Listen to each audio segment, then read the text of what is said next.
can see the juice inside. Oh, look at that juice. Look at that juice. Oh, that's the goodness. Upon exiting Xiangmen station of the Suzhou metro, we were greeted by familiar sights such as Guting Jiujia and Beixiang Fandian, two institutions I've written about, one serving Cantonese cuisine, the other Xinjiang delicacies. But today we're sticking with local foods at Shuangta Shiji, the Shuangta market. Like most wet markets, fresh produce is sold here, but unlike most wet markets, cooked food plays a central role. Actually, I think that's what most people come here for. There were empty stalls in the fresh produce area and not a lot of action. There are several possible reasons for the quietness. I'll touch on those in the description section. Meanwhile, the cooked food area was alive and kicking before lunch hour. The setup is like food courts in shopping malls or hawker centers commonly found in wet markets of Hong Kong and Singapore. People buy from whoever they want, then sit down and eat at communal tables. There are numerous vendors and they mostly sell local flavors. Therefore, this is a decent one-stop solution for Suzhou foods, a key selling point for tourists. We started with Yuyongsheng, a household name here long before the market was renovated 2 years ago. We were lucky and stumbled upon a fresh batch of shengjianbao, raw fried buns. The cumbersome pan is spun every now and then to facilitate even heating. Notice that liquid being discarded? Therein lies one of the distinctive features. It's a mixture of oil and water. Shengjianbao are raw, unsteamed buns fried in a greased pan. Then water is added to cook them further, hence raw fried shengjian, as opposed to frying buns that are already steamed. Shengjianbao is also known by the name Shengjian Mantou here in Suzhou, Shanghai, this kind of area. So we can see it's got the typical golden crunchy base. And then sesame on top. We got 3 flavors. Moment of truth.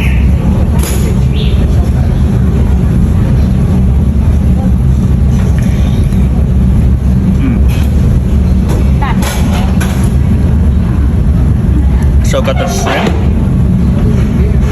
on my first try.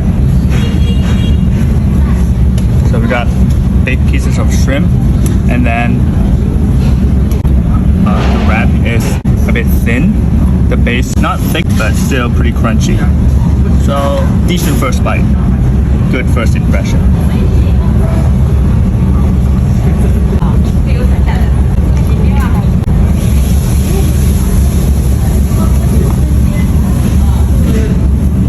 You can see the juice inside. Oh, look at that juice. Look at that juice. Oh, that's the goodness.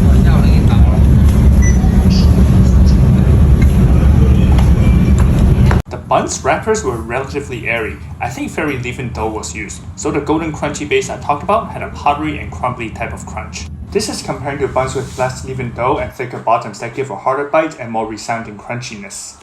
Other than the shrimp variety and this traditional plain pork fillings, which was also super soupy, the third and final flavor in the platter was vegetarian. Fillings consisted of various leafy veggies and dougan dry tofu. Most shengjianbao fillings use gelatin, which melts into that soupy goodness I spoke of. But for this vegetarian shengjianbao, no gelatin was used and no soupy goodness was found. For a carnivore like yours truly, meat always trumps veggie, but it wasn't too bland for my liking, thanks to some great sesame oil. Then we tried another type of bun, the xiaolongbao, little basket steamed buns. But instead of the basic plain pork fillings, these had crab roe and scallop. So this is a xiaolongbao. It's also known as xiaolongmantou here in Suzhou. We'll see how much soup they have inside. Most foreigners likely learned of xiaolongbao from the Taiwanese brand Din Tai Fung. I too was exposed to xiaolongbao this way, so that tiny bun with paper-thin wrapper would always be a benchmark for me. Not very soft, so it didn't really drop, really sink. The xiaolong mantou in the Jiangnan area are larger and have thicker wrappers, so they won't droop like a water balloon when picked up. Take a bite. So first, you gotta open the window and suck out the juice, as it should be steaming inside, so don't take a bite right away. The xiaolongbao here in the Jiangnan area are enjoyable in their own ways. They have higher dough to meat ratio and higher dough to soup ratio.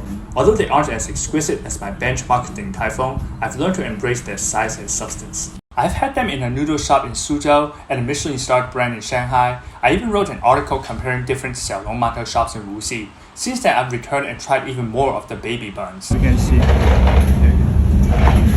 The buns at this store were delectable. The soup inside had a sweet profile, as expected in Suzhou, but not so sweet as to drown out the flavors of the shellfish. They were like little pouches of sweet seawater. Then we wandered around in search of our next target and were instantly drawn to the line at Lao Kemai, a vendor famous for jidanbing, a kind of omelette flatbread fusion, though other jidanbing resemble the crab-like jianbing. This part of the shop is a two-person operation. One was in charge of rolling dough into flatbread and placing the flatbread onto griddle, then sprinkling salt and green onion and cracking an egg over the flatbread. I guess that egg is what makes it an omelette. The other person was in charge of pan frying, including flipping the flatbread and folding it into a half circle, brushing on oil and sauces along the way, and adding fillings that each customer ordered, such as sausages in the tray in the foreground or pork tenderloin skewers in the background.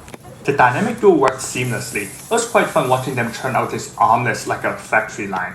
Robotic as it might seem, practice makes perfect.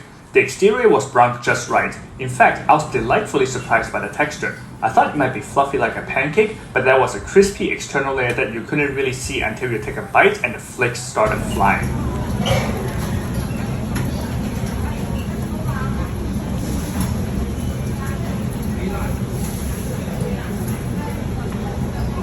It's got a bit of a crisp.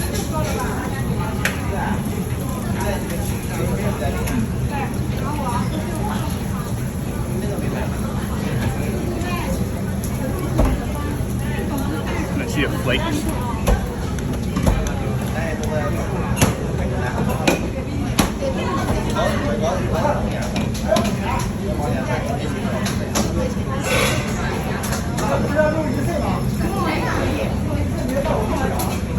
Crispy, flaky.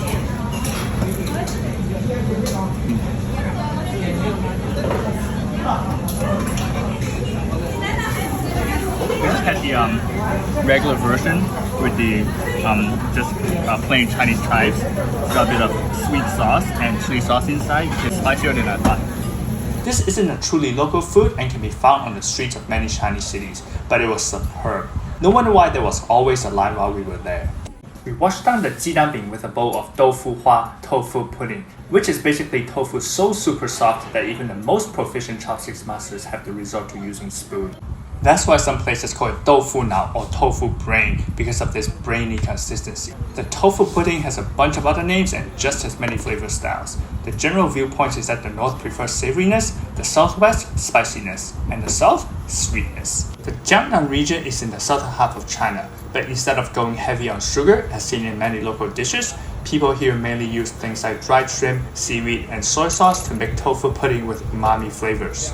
But since the omelette was a bit spicy, the cool and sweet soy milk on the menu might have been a better fit. And on that note, let's check out the desserts. So we got the Meihua plum blossom cake, which does not have any plum blossom by the way, and some green tea soup.